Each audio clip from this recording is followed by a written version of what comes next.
Hello, everyone, and welcome to the Bird's Nest Podcast. I'm Joe Donahue. Thank you so much for joining us today.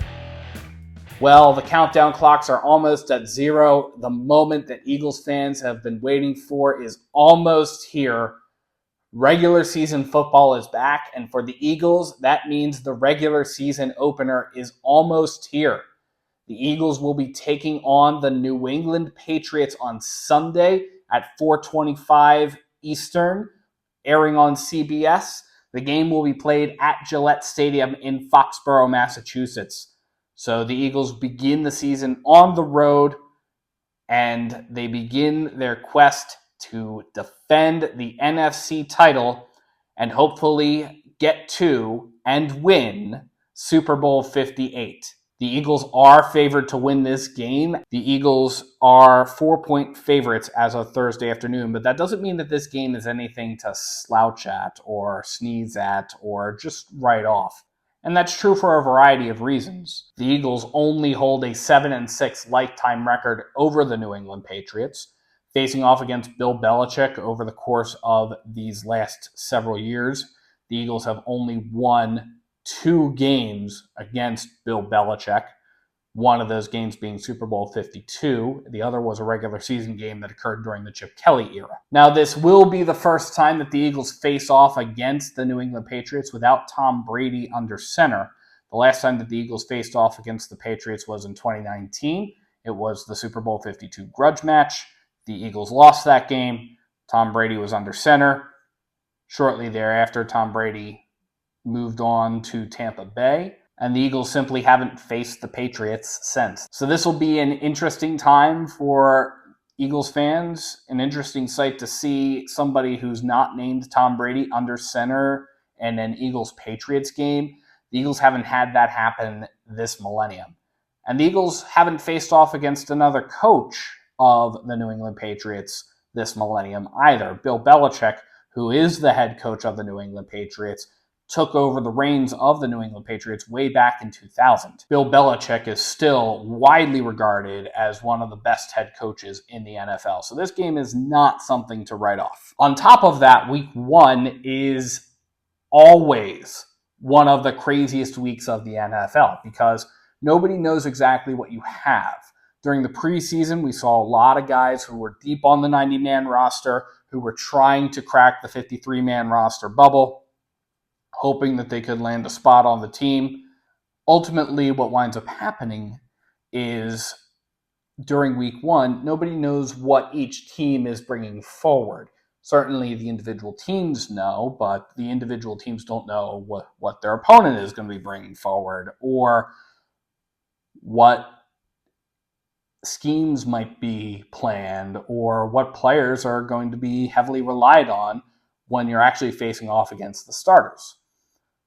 So this is going to be an important game. It's going to be an important opportunity for the Eagles to set the tone of the season early. The Eagles did a great job of that last season when it came to just taking it one game at a time. And lo and behold, the Eagles went 8-0 for the first 8 weeks of the season. It was crazy. So we wanted to take some time during this episode to look at the keys to victory. Where are the things that I'm going to be looking at when I'm looking at this game, and what are the things that I'm expecting are going to be influences over whether or not the Eagles come out with a victory this week or whether the Eagles have to go back to the drawing board when they move to face Minnesota on Thursday. The first key to victory should not come as a surprise to anybody. It's Jalen Hurts, QB1. He's coming off of a phenomenal year in 2022. Jalen Hurts took a huge leap forward in his career, and it helped that he had significant weapons surrounding him. A.J. Brown was brought in last year. Devontae Smith, Dallas Goedert. He also had an incredible running back core when it came to guys like Miles Sanders and Kenny Gainwell and Boston Scott, all of whom contributed in significant ways. Hurts had a lot of weapons around him, and it showed. In the passing game last year, he was 306 for 460 during the regular season. That's a completion percentage of 66.5%. That was 11th in the league. That's huge for an offense, is to have a quarterback who can be that kind of a threat and who is able to step up his game to being an elite quarterback. Hurts was also huge on the ground. He rushed 165 times for 760 yards. That was a 4.61 average. He had 13 rushing touchdowns. These are numbers that I don't think anybody was really expecting to come out of Jalen Hurts last year, and it showed in how far the Eagles went in the postseason. Heading into this game, Bill Belichick, again, one of the best coaches in the NFL, certainly in recent memory, has indicated that Jalen Hurts is arguably the best player in the NFL right now. We don't have anybody like Hurts, and probably neither does anybody else. That's huge. But what we're looking for this year is for a real assurance that Hurts's improvement last year wasn't a flash in the pan, so to speak. I don't think that that's going to be the case. The conversations that I've had about Jalen Hurts really led me to believe that there is going to be sustained growth. But so much of the offense has relied on him that if he's not one of our keys to victory, I would be relatively negligent here. The second key to victory is actually going to be game planning, and this one is falling pretty squarely on the coaching staff. One of Bill Belichick's strengths is being able to game plan to take away the biggest threat of the opponent. On the defensive side of the ball, the Eagles have to show that they're just as capable of isolating and eliminating the biggest threat that the Patriots have. Offensive coordinator Brian Johnson was asked about this particular topic at a press conference this week. He kind of gave a very bland answer about how first week games are about figuring it out to a degree. And yet there's eminent truth to that. Brian Johnson is spot on when it comes to commenting about figuring it out this week. A lot of the Eagles' success is going to be how ably are the Eagles going to be able to game plan for a team that they don't know what they're putting forward to a certain extent. And also, how ably are they able to make adjustments when they find that something isn't working? That's got to be something that's hammered out very quickly if the Eagles are going to have any shot of staying on top of the Patriots and on top of a coach who is certainly destined for the Hall of Fame in the NFL. My third key to the game is going to be running back. Now, the Eagles have 4 running backs on the roster. We've got DeAndre Swift, Rashad Penny, Kenny Gainwell, and Boston Scott. So the running back room is a very loaded room there. What it's going to come down to is how the Eagles are able to make sure that these guys are flexed in and out. Brian Johnson answered a question about this earlier this week. He made this comment. We obviously talk about that. Coach Singleton does a great job of getting all those guys the reps that they need to be ready to go out there and perform. But it is a little bit of feel as well, you know, and I talked about adaptability and just trying to create different matchups. So a little bit of it depends on flow of the game, but, you know, we're confident in all of those guys that they can go out there and help us. Establishing the ground game early will be critical, and seeing how viable a 4-headed monster will be for this Eagles team, it's going to be fun to watch. The next key to the game is going to be the offensive and the defensive lines. Controlling the line of scrimmage is going to be huge. If you're the offense, you want to make sure that you do that so you can establish the run game. So on the offensive line, the newest face is Cam Jurgens. He's going to be taking over at starting right guard. He was drafted to be the heir apparent to Jason Kelce. Now, the Eagles did give up 44 sacks last year, which led to 259 yards lost due to those sacks. So making sure that somebody like Jalen Hurts is able to have the time in the pocket, under center, in the backfield, trying to make whatever decision that he needs to make to be able to get the ball down the field, that's going to be huge. The offensive line will need to set the tone very early that they own the line of scrimmage. On the defensive side of the ball, it's going to be the same thing. You have a little bit of a different goal, but it's going to be the same thing. You want to make sure that you take ownership of the line of scrimmage. You want to make sure that you are getting into the backfield, getting to Mac Jones quickly so that he does not have time to make whatever decisions that he needs to make. Now, Sean Desai, like Jonathan Gannon, does come from the school of Vic Fangio. And what that means is, like Jonathan Gannon, we're probably not going to be seeing a ton of blitzes from this Eagles defense.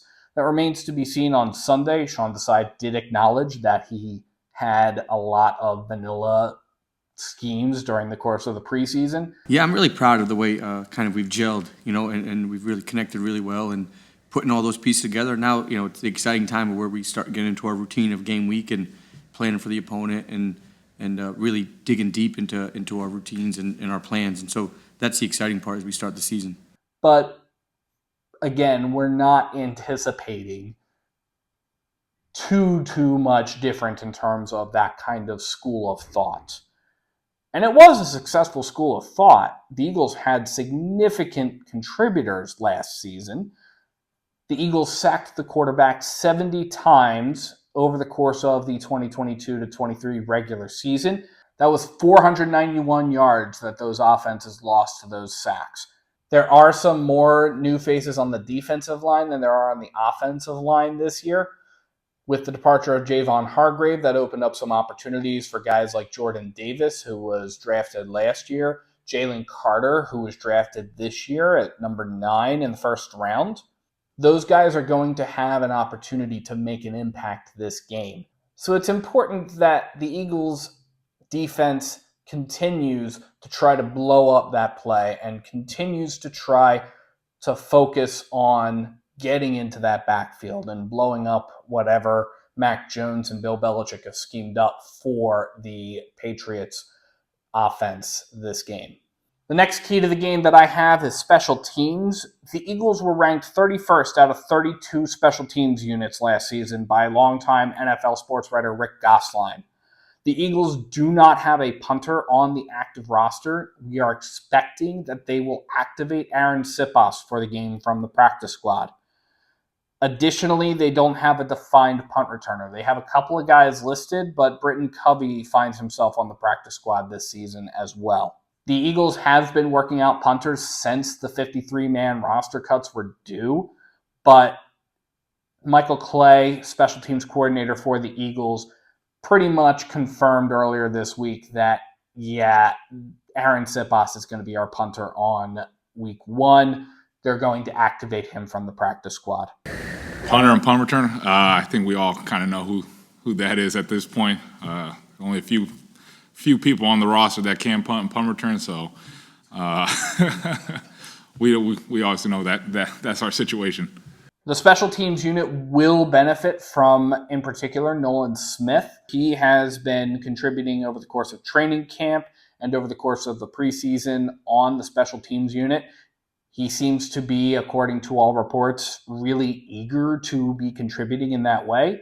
Michael Clay acknowledged that over the course of his press conference earlier this week. He just wants to help the team out in any way possible, whether that's on defense or on special teams. The willingness to go out there and perform at a high level, which we all appreciate, especially myself, because we are going to have to lean on him to help us out in the special teams aspect of the game. So it's always great to have young guys that are willing to go out there and do some of the early hefty lifting on special teams. But the great part, like I said, is on our roster you had guys that had done it before they made their splash in offense and defense. For example, Hassan Reddick did it in Arizona. Terrell Edmonds, guys that had done it before. So there's guys, BG. So guys that are ahead of them, they kind of paved the way for starting off on special teams and doing offense and defense.